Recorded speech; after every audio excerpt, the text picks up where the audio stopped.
d'Elduc, j'ai rencontré l'Office national qui nous fait chier, l'Office, il y a des moments où tu sais, je me demande s'ils ne sont pas écolos et contre nous, ces détails-là.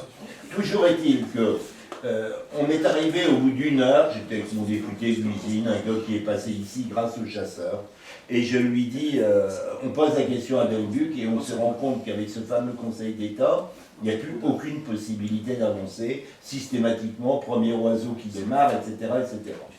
Tu es bien d'accord? Le Conseil d'État, c'est foutu.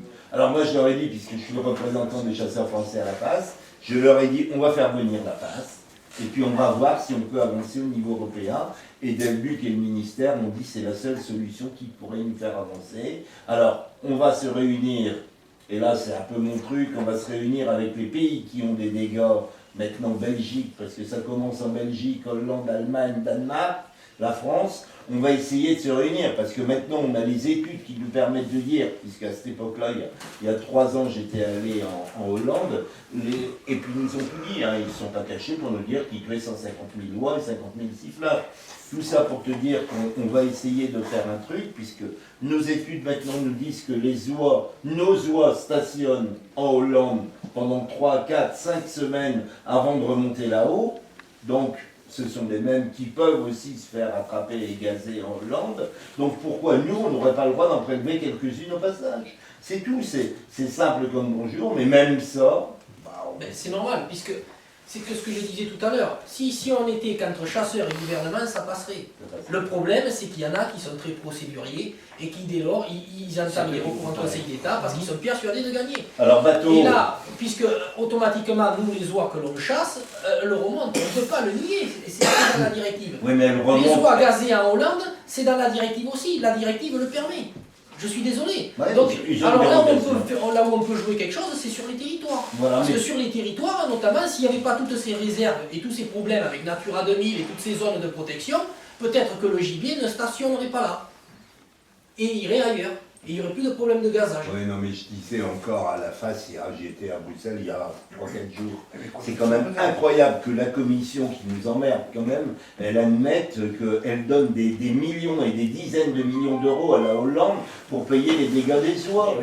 Et puis ils ferment les yeux quand même sur tout ce qui se passe là-bas. Et nous, on nous emmerde parce qu'on n'a pas le droit d'en tirer une. Alors qu'on voudrait en prélever rien. En plus, nos prélèvements, c'est ridicule par rapport à ce que les Danois, ils sont 25 000 chasseurs dans tout le pays, ils prélèvent maintenant 45 000 oies par an, et ils sont envahis, ils ne savent plus quoi en faire.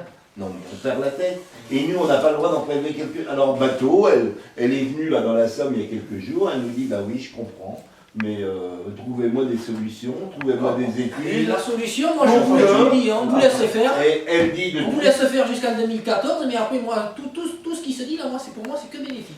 Mais on va voir.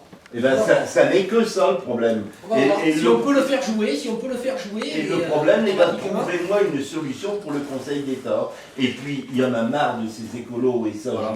je m'adresse à vous, il y en a marre de ces écolos qui nous attaquent toujours, et puis nous, on n'attaque jamais. Alors, au ministère, ils m'ont dit, quand j'étais allé voir avec mon député, parce que je vous confirme, jamais une fois avec la Fédération nationale, au ministère, ils me disent, oui, mais on va se faire casser, donc on n'y va pas, on a peur de se faire casser. Et ils ont une trouille bleue de se faire casser des écolos, et puis à côté de ça, ils leur donnent des dizaines de millions d'euros. Donc ça veut dire que les écolos reconnaissent qu'ils sont coupables. Mais bien sûr, non, mais c'est une catastrophe. Et puis on se laisse bouffer. Et nous, on n'attaque jamais. Mais moi, le Conseil d'État nous a permis de chasser les limicoles au mois de février. Et puis après, les écolos, ils ont attaqué, l'année suivante, ils nous ont attaqué pour le dérangement, la confusion, et puis tout. Mais c'est sans arrêt qu'ils nous attaquent. Mais je voudrais qu'un jour, on attaque aussi la ministre, parce qu'elle n'a pas de couilles pour nous faire un arrêt qui nous satisfasse.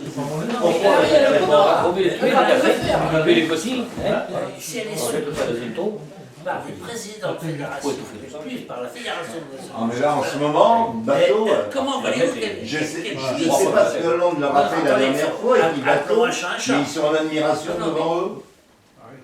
Non mais, ils sont devenus... Non mais c'est pour cette raison. C'est pour cette raison que nous, puisque les écolos ils attaquent, mais nous, maintenant l'UNACOM, suivant nos moyens financiers, nous on attaquera, mais on n'attaquera pas des requêtes au Conseil d'État, etc. Nous, on va déposer des plaintes à la Cour de justice européenne. Voilà ce qu'on va faire. Et comme ça, ils se prendront des gifles par l'Europe, surtout que maintenant ils sont quand même surveillés, le gouvernement, au niveau financier. Nous, ce qu'on va faire. Écoute, moi, il y a un truc aussi qui me chagrine. Pourquoi les Anglais auraient le droit de chasser jusqu'au 20 février sur le DPM et nous on ferme vous faites partie de... Pourquoi les Espagnols ils chassent il y a une distorsion aussi entre les pays européens